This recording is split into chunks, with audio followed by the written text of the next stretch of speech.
चला तर मैत्रिणींनो, आज आपण बनवले आहेत पुरणाचे धोंडे।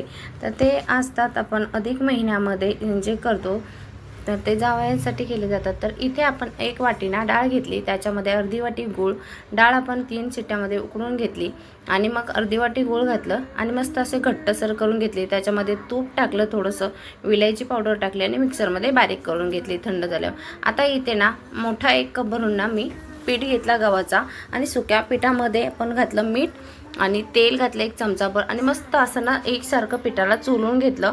ते तेल व्यवस्थित लागलं ना की पिठामध्ये पाणी घालून ना हलकसर असं पिठाचा गोळा घट्टसर मळून घ्यायचा आणि मग पिठाला तेल लावून आपण तो गोळा तयार करून साधारण अर्धा तास ठेवून द्यायचा।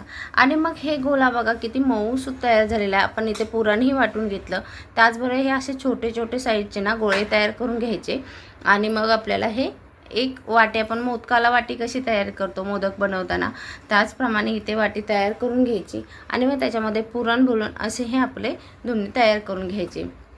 आता हे धोंडे तयार करत असताना ना मस्त असा एका चालणीला तूप लावून घ्यायचे, सगळे एकसारखे धोंडे लावून घ्यायचे। त्याच्यावरती चालणीवरती पाणी ठेवायचं आणि साधारण 5 ते 7 मिनिटं आपल्याला हे पातळ केले किंवा तुम्ही लाटून जरी केलेत ना तर झटपट असे वाफवून तयार होतात। आता हे वाफलेले आहेत तर तुपाबरोबर घ्या खायला आणि चला जाता जाता सबस्क्राईब तेवढे करा। व्हिडिओ कसा वाटला नक्की